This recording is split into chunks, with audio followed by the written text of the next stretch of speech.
Alright, so let's try briefly the idea of 11.2, which we've been doing all along, and I've just been lying to you. I claimed earlier that it wasn't lying, but my morning class told me that, in fact, not telling someone something is lying by omission. Yeah. So this thing we're going to talk about is inverse functions. And I want to start this with like a really, really easy example, okay? I'm going to draw it in that kind of usual function-y bubble business.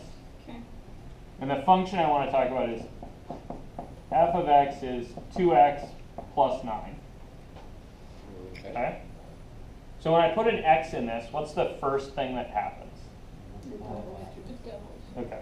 So I'm going to say I've got a starting place with an x in it. Then I'm going to double it. So now I'm going to be at 2x, right? Then what are we going to do to the result? Add 9, right? So this thing here, from beginning to end, is that f of x is 2x plus 9. You guys all see that? Mm-hmm. You guys with me on this? Mm-hmm. There's a domain here, right? And a range there, and some kind of a funny intermediate step here.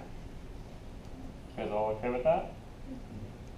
If I want to undo this thing, right?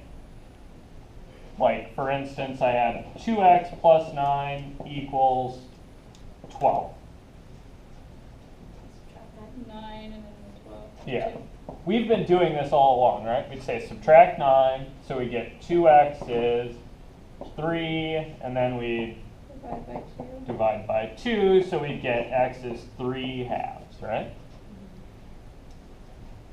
Let me put that on this picture. And like I said, we've been doing this all along. How do I undo adding 9? You subtract. How do I undo multiply by 2? Divided by 2. Yeah. You guys see that? Cool. So this is the same stuff I do to solve f of x equals a number, right? Mm-hmm. And actually the reason you might invent this is you've got a bunch of problems that look a little bit like this, right? If I had 40 of these, solve 2x plus 9 equals number things, would I really want to write down all this jazz at every stage? Or would I just say, okay, forget it. I'm going to start with whatever the number is, and then I'm going to subtract 9 and then divide by 2. Right? Like memorizing this process would be the fast way. Yeah. That's really making this function. You guys see that? So this function goes from here to here, and we're going to give it a special name.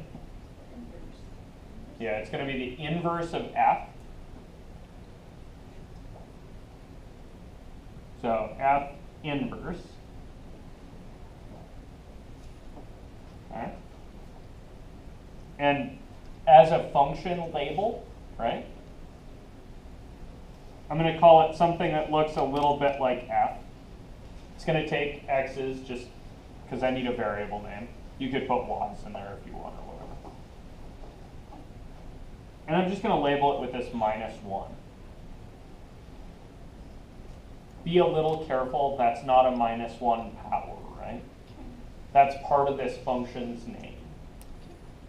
You guys all see that? Yeah. This is probably the worst part about the inverse functions section in this book. And this is the kind of badness of inverse functions at all, is that we use this -1 notation to mean two things. Yeah. When it's on a number or a variable, I mean it goes in the other side of the fraction. Mm-hmm. When I put it on a rule, I mean the undoing rule. You guys see that? Mm-hmm. So it is kind of an opposite, right? But it's a weird one, because this one's not anything about really division. You guys see that? Yeah. And there's one more thing here I want to highlight, which is how to write down the rule for f inverse. Okay. Cool? So f inverse of x. I should be able to come up with a formula for this. So when I start with an x, what do I do with it first? Yeah, I should subtract 9, right? Either looking here or looking there. So I subtract 9 from my thing, and then what? Divide by 2. Yeah, and then I should divide by 2. You guys cool with this? Good? Okay, question for you. If I take an x, and I do f to it, and then I do f inverse, what do I get? Yeah. Back to x, right? You guys see that? Mm-hmm.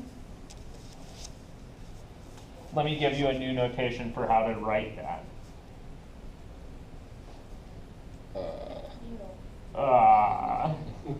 What do I mean by this thing? The function of the inverse. Yeah, so I mean, first we did, sorry.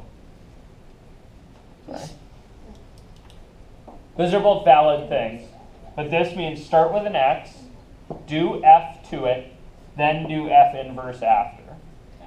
So if I was going to draw this, it would be this red path. I would start with an x over here, right? I would do f to it. That gets me over here to an f of x. And I would do f inverse to that, which is, of course, going to take me back to this x that I started with. You guys see that? It's a rule, and then it's undoing. And I think you guys know a couple examples of rules and their undoings. Like roots and jack roots and Yeah, so I think you know, odd roots. and very, very nice. So if f of x is x cubed, f inverse of x, right? The undoing of cubing is X to the third. x to the 1/3, or the cube root of x, right? These are the same thing. Okay, see that? Those are undoing each other, right? Is this true for even powers? No. No, there's a problem with the even powers. We're going to get to it in a second when we do graph stuff. But there's a little bit of trouble with even powers. They don't quite undo each other for a pretty good reason. You guys okay with this? Mm-hmm. And we have another example, this one we just made up, right? 2x plus 9 and x minus 9 over 2. Do we know any others? Do you know any other rules in their undoing? Could we make some more rules in their undoing? Mm-hmm. I think these ones are pretty easy, right? Mm-hmm. So I'll give you guys a choice. Do you want to play with a couple of these, where we start with a rule and go to an undoing, right, by rules? Or do you want to talk about graphs? Graphs? Okay, let me turn this off.